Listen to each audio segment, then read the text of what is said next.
Good morning. Well, we'll try a little more recalling today. Today, by the way, is Easter Sunday. This is Sunday, let's see here, April 3rd, 1994. A beautiful day here in Rogers City. The sun's out, and the snow is melting a little bit. Temperature is just about 30 degrees. But we missed a snowstorm that they had one in Detroit. They got a couple inches of snow down there last night, but fortunately we were spared. Well, we got our share during the winter. So I'll try to talk about a few more things today that might be of interest to some of the other younger members of the family, as I recall them. Now, today I want to talk a little bit about that old neighborhood that we lived in there on 3rd Street, 3rd and Woodward in Rogers City. As to just, what about the old neighborhood? Who were the people that lived there at that time? And the across Woodward Avenue was the home of Adelbert Bertram, married to a woman. The kids were somewhat similar to our family in age. There was Laura, the oldest one, who was in Herman's class in high school. And then there was Helen. She's about a year younger than I am. And then there was Adelbert. He's probably about 3 or 4 years younger than I am. And then the youngest was Dorothy. Dorothy was about the same age as Grace and the twins. I imagine she was probably born about 1921. And then across the street from that, immediately across the street looking towards the lake, was the Arscott house. Dr. William Arscott, our family physician, had built a garage home there. And even though some of his family was already gone, that's where he built that home. He was a carpenter himself by trade before he became a doctor, and he was a good one. And he had 4 kids. Now his wife was a sister to Adelbert Bertram across the street. She was a Bertram from home, you might say. And there were some of the prominent families in the early days of Rogers City. And the Arscotts had 4 kids. 2 of the boys were somewhat older. There was Louis and Bill, and they were probably about 8 or 9 years older than what I am. And they had graduated from Rogers City High School, gone on to the University of Michigan. One became an engineer, one settled in southern Michigan, the other one settled out in Tucson, Arizona, Bill. Louis settled in around Plymouth, Michigan. Then there was a girl, Ethel, which is the same age as Herman, and she went to the University of Michigan, and she became a music and art teacher. And at one time, after I came back here to teach, she was teaching in music and art right here in the system. She married a fellow from Alpena by the name of Foreman, and then shortly after that, they moved to Las Cruces, New Mexico. He had a health problem. I think it was kind of an asthmatic problem, and he went down there to live, and she is still there. Her husband, Jim, has died, but Ethel is still living in Las Cruces. Then the youngest member of that family was Ed. Ed was a couple years younger than I am, and he became a doctor. He became a doctor like his dad, graduated out of the University of Michigan, served in the Navy as a medic during World War II, and then came back to Rogers City to practice. And was here for a good number of years and raised a family here. Then in later years, he left Rogers City and went to Cleveland to work in industrial chemistry. I did know him as a young fellow. And then, of course, I got to know him quite well because for a number of years he served as a member of the Board of Education for the Rogers City Public Schools, and we got somewhat reacquainted again. Then who were some of the other? Well, quite immediately across the street from us, as you remember, was the Valentine House. That was a large brick house that had been built by a Captain Valentine who had retired from the United States Coast Guard and had been stationed at Hammond's Bay. And then when he retired, he came into town here and built not only that home for himself, but in adjoining 3 lots facing the lake, going down towards the lake, he built a home for each one of his 3 daughters. And now the captain I got to know very well, of course, and I also knew his wife. And then later on, that became the home of young Joe Valentine. Now, Joe was the youngest of those kids in that family, and he had gone to Ferris to become a pharmacist, and then he worked for a while in the Flint, Saginaw area, and was married, had a wife and a child. They came up here, and Joe came up here to work in Michigan Lime in the laboratory department. There's a certain amount of chemical analysis that had to take place in limestone, and so he came up here. Now later on, through a period of time, he was elevated to the presidency of Michigan Limestone and Chemical Company. And again, I say that I knew him well, and in fact, I got him to come and serve on the Board of Education for a number of years when he was president of Michigan Lime. A very, very nice gentleman, and a good neighbor, a good friend. And he, as I say, he served on the Board of Education while I was superintendent. Now, others in that immediate area, the home right immediately adjacent to us had originally been occupied by the Yule family. That was looking toward town. It was a bungalow-bound type bungalow building, and Mr. Henry Yule had married a Heff girl, one of Heff's daughter, and they had 3 boys. And he was a photographer by trade, and a lot of the early pictures taken in Rogers City, many of the memorable pictures that you see in the early days in the advance or in the centennial edition were taken by Henry Yule. And then immediately after the war, World War I, they moved to California, to Los Angeles, in the Hollywood area. And the young boys, when they left here, were just young boys. There was Paul, Bob, and Henry. And they were all about my age, a little older, a little younger. And they all got interested and worked in the cinematography business in Hollywood, in the movie-making business. And a couple of those boys, Bob and Paul, became very, very well known among the top photographers in the business. I know just in later years that Bob worked for the great director Otto Preminger, and he did the photography work for that's a well-known film called The Anatomy of a Murder, which was filmed up near Marquette, Michigan. And then also Paul Yule became well-known, especially if you watch TV. If you watch the Mary Tyler Moore shows, even on the reruns now, you will see that Paul Yule is the photographer. Yes, they got to be well up there. Now, I still keep a track of Paul. We write back and forth, have over the many, many years, occasional letters once or twice a year, just to kind of keep a track.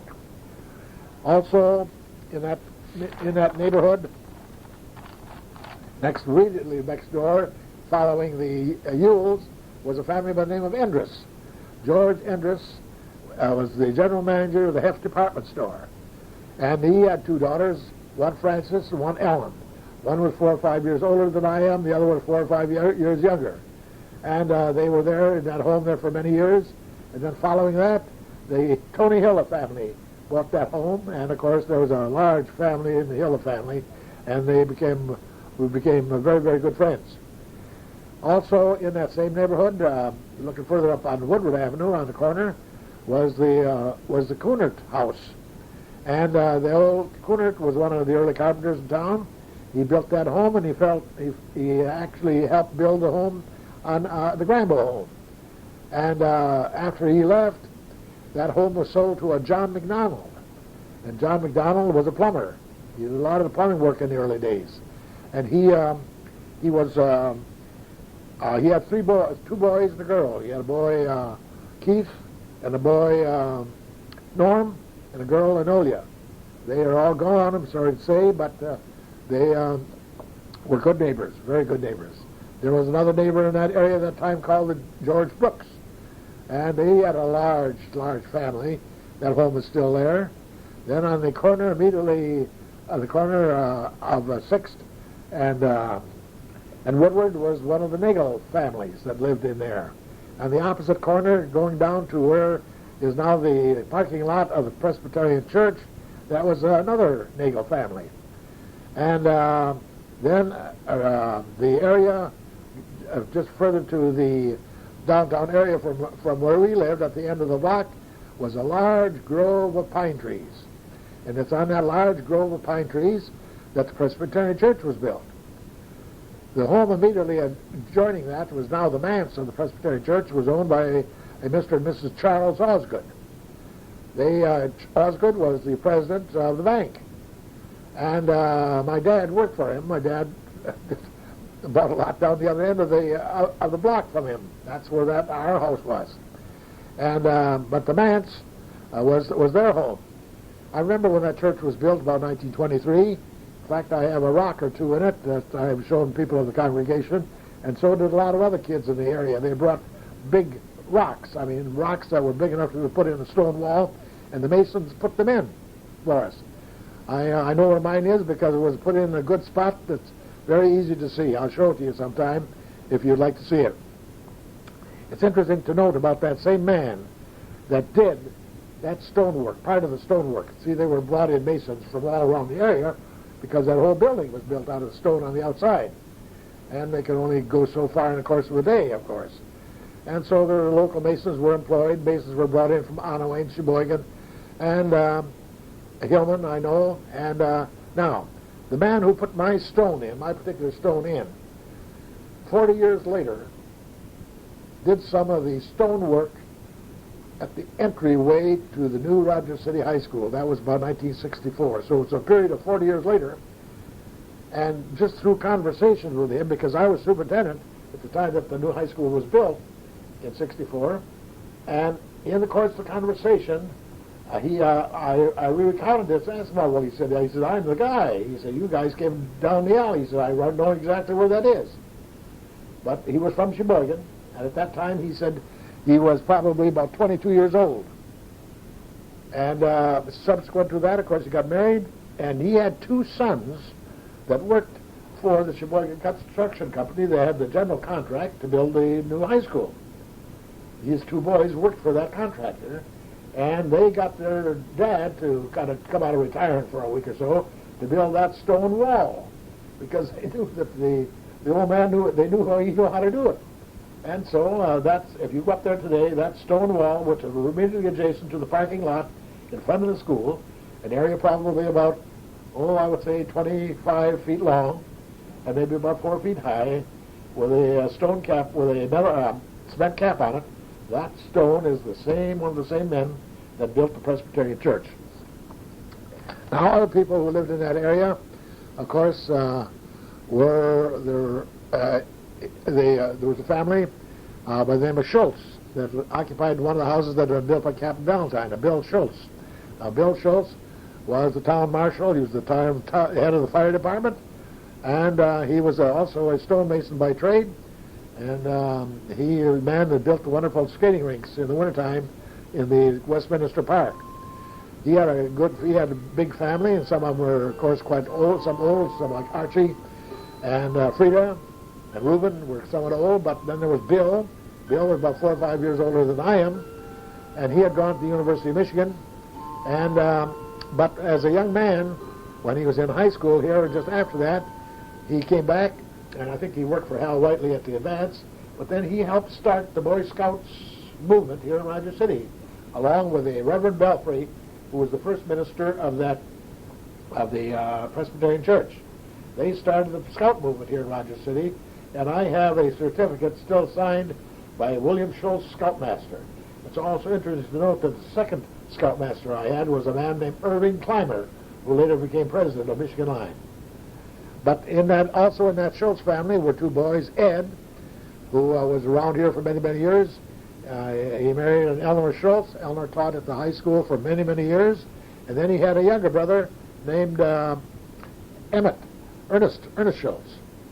And there were other people of course, in that family around there. But those are the ones that were immediately adjacent to us.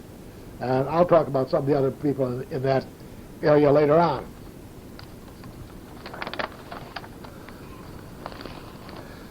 There are other families there that I might mention, however. One of them was the family of Robert Kroll, and Mrs. Kroll was a daughter of Captain Valentine, and she had, I think her name was Rose, and they had 4 kids. Catherine, who was now Catherine Pollock, she was Catherine Kroll. She was the same grade as Herman. There was Charlotte. She married a fellow who was local at that time called Stafford, And then there were the two boys, were Joe and well, I can't think of it, but both the boys are gone now. Both the boys are gone.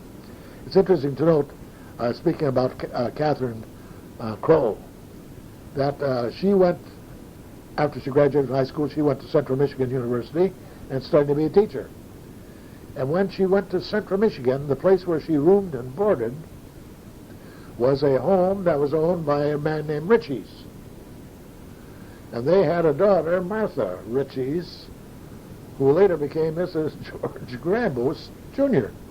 They met after George left here and went to Central. They met down there, and sure enough, here was Martha, and Martha, of course, knew Catherine, and of course knew the rest of the family, because that's where she roomed and boarded when she went to school. Now, others in that block, very close, that we knew God very well, was H.H. Gilpin. H.H. Gilpin also, H.H. was the superintendent of schools. He was superintendent when I started school. He'd come here in 1906, and he served for 44 years. He died in 1950. In fact, I succeeded him as superintendent of schools. But as a young person, I knew him well because all lived in the same area, and you at that time got to know your neighbors pretty well. Not only just a block away, but probably 2, 3, 4 blocks away. You knew everybody in your end of town. It was very, very common. In fact, the town was small enough so that you probably knew mostly anybody that was in town. If you were active at all, you got to know everybody.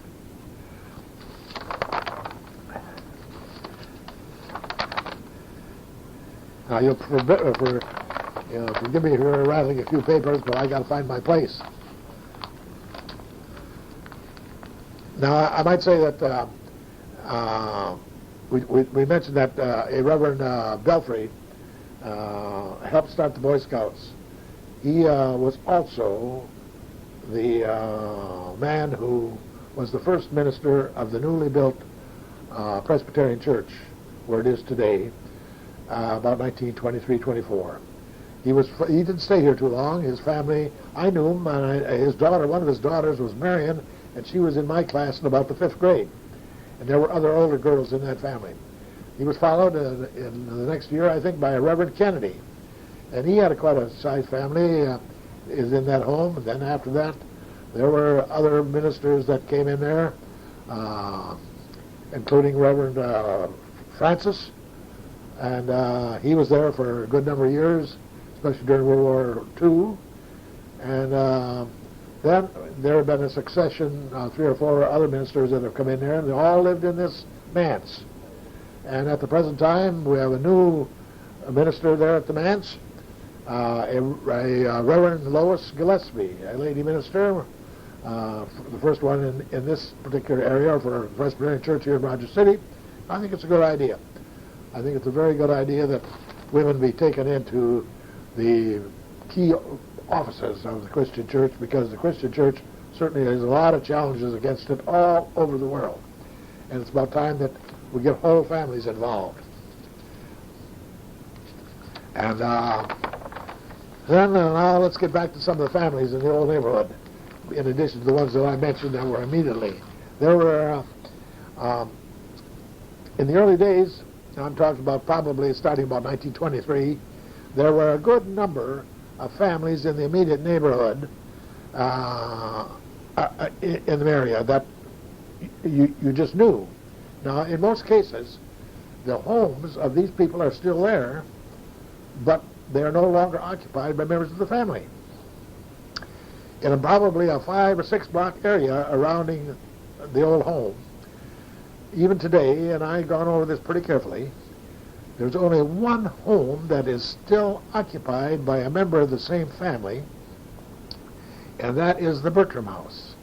Dorothy Bertram Free still lives in the house where she was born, on the corner of 3rd and Woodward. All the others, the homes are there. There are members of the particular families that were there that live in other parts of town like I do, but in that whole block area, then there are a lot of very, very familiar names, many of which are still around here, but it just shows how the composition of a neighborhood changes. Here are just a few of the names that were in that area, starting primarily by 3rd Street, or which we call Main Street, and Ontario Street, taking a corner of the town. You had such family names as Craiglow, Urquhart, Haslam, Adrian, Beatty, Button, Dulac, Sorgenfry, Brooks, Atkinson, Bruning, Greywatch, Free, Hembling, D. Vincent, Hop,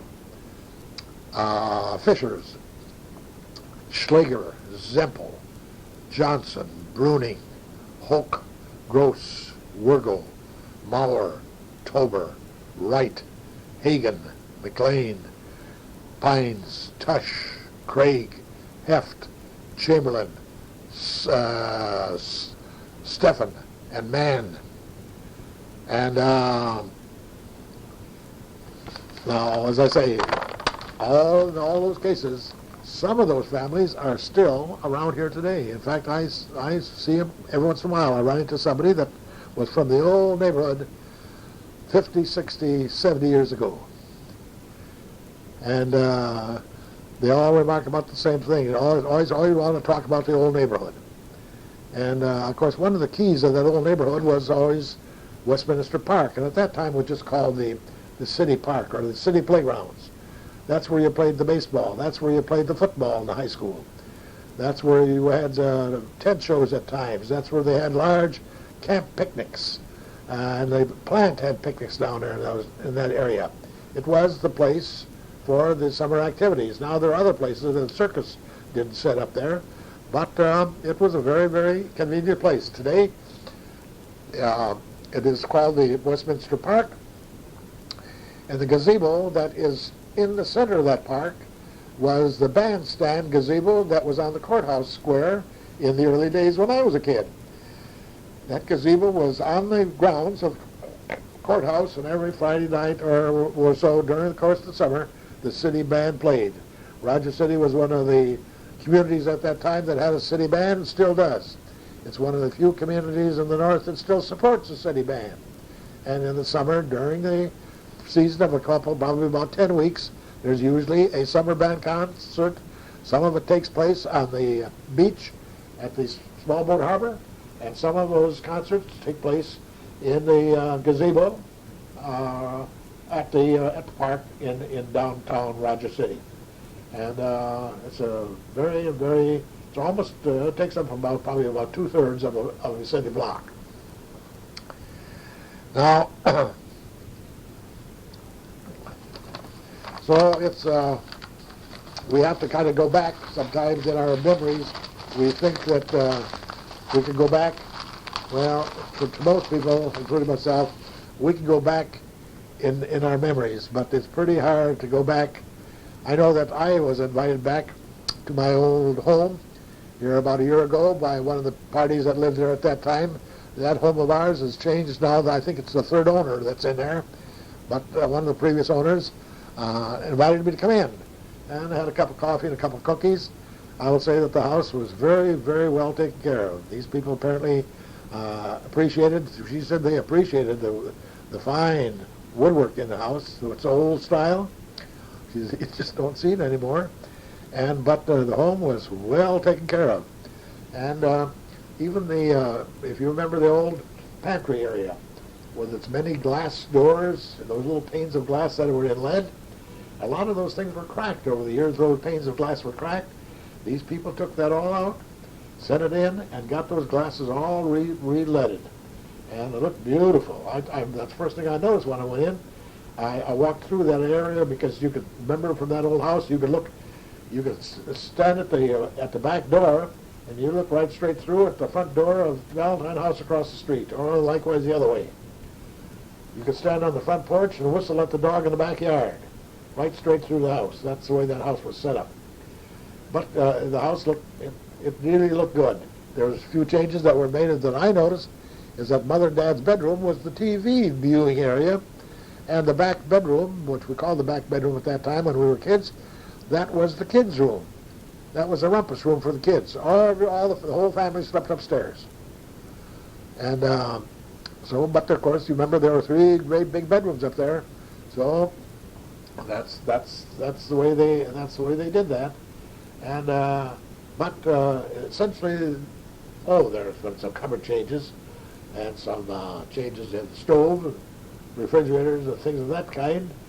But it looked good. The house, I would say, when I saw it, it looked very good. So did the barn. The old barn was still there, and the old hayloft area with its ladder going up, that was still there. And I know I explained to the lady at the house that this was actually a horse barn, and she said, well, somebody had told her that, but she didn't believe it. And I said, that's right. I said, the horses used to be stalled right here. Well, she said, she was just kind of flabbergasted. No, I said, that's very common. I said, in the early days, I said, there were people that built barns on their property. I said, in fact, this barn was built before the house, and was used as a storage for lumber, I said, to help build the house. So we had just a very, very nice visit. I also met this one of the other ladies that is in the house now, and she said that sometime that she would ask me to come over and just have a cup of coffee with them. So I thought that was nice. Well, I just wanted to let you know how things are going here.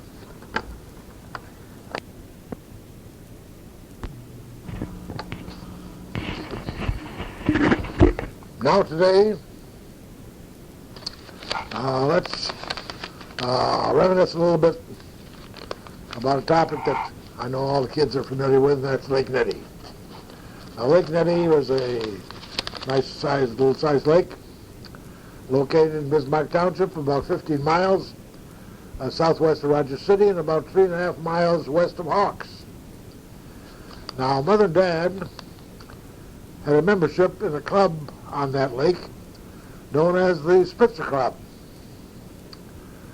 Now, this organization, the Spitzer Club organization, had about 10 to 12 members, and they owned, not only owned a clubhouse that was about 20 by 30 feet, and but the club also had about 600 to 800 feet of frontage on the lake, and the total amount of area that it enclosed was probably about 30 acres. The club also had a boathouse on its property where there were 4 or 5 boats, most of them about 14 foot long, and all the members of the organization had keys to the clubhouse as well as the boathouse, and if you wanted to go out in the evening and fish for a little bullhead or bass or pike, all you had to do was go.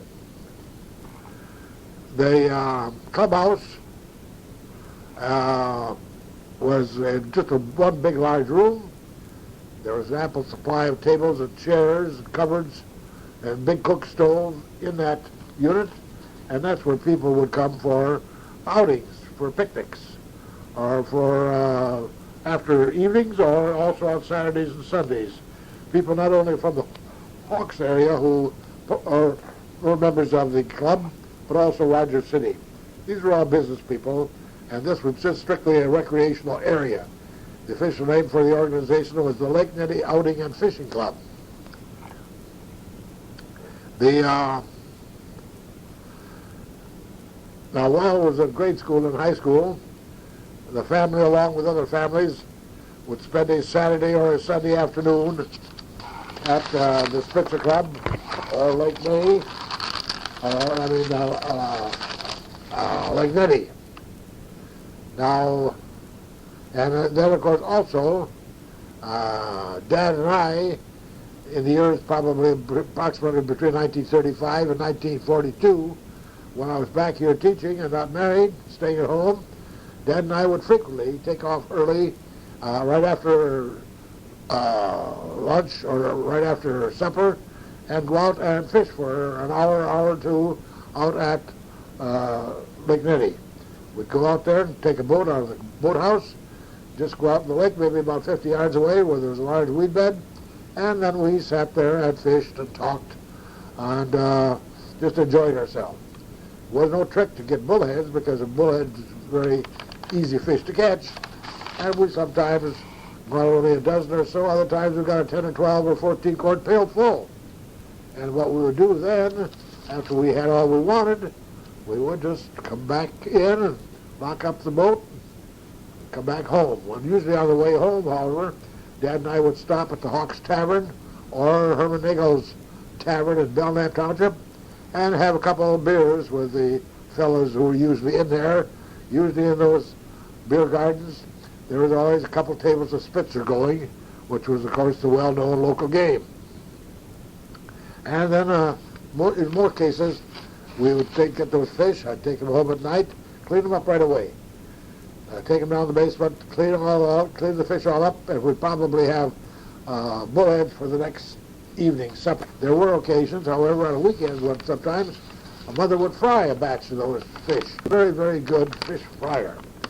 Now, the secret of mother's good fish fry, especially with bullheads or with other fish too, was that she used the fat that she used to fry them. It was different from the use of butter, but a lot of the wonderful tasting food that Mother made that appealed to us so much as kids was the fact that it was made with butter.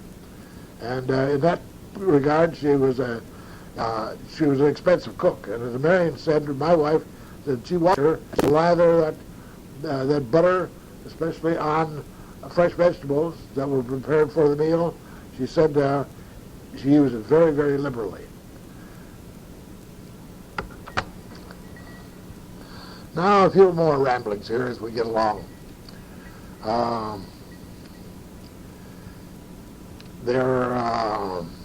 I'm talking, of course, this is Harry Grambua, reporting from Roger City, Michigan, about things that affected the George and Alma Grambua family in the early days.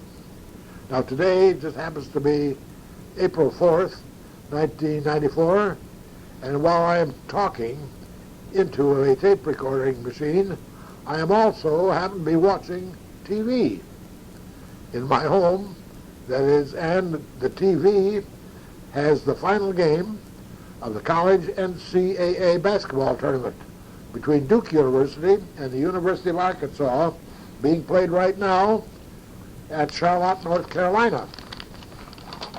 Now, it's interesting to note that in the audience at that game down in Charlotte, and this is just halftime, by the way, of that game, and it's 10:10 in the evening. The halftime score is Arkansas 34 and Duke University 33.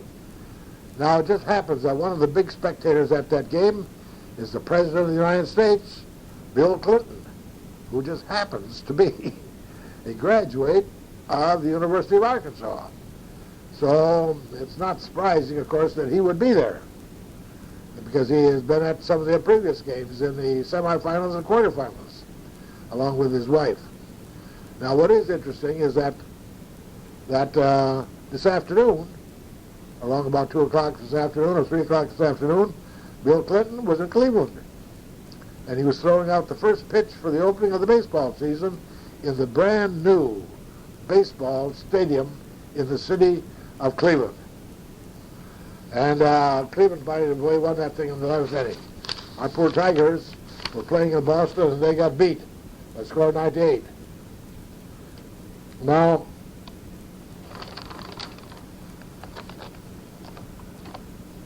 I might say that just a little while ago, that basketball game ended, and Arkansas won, beat Duke, score of 76-72. Now, naturally, the president is very jubilant, and the TV is now showing him in the team dressing room, in the Razorback Arkansas team dressing room, and he's there talking to the players and also to the coach. Now, you got to remember that Duke University, that just got beat, won the national NCAA basketball championships in the 2 previous years of 92 and 93.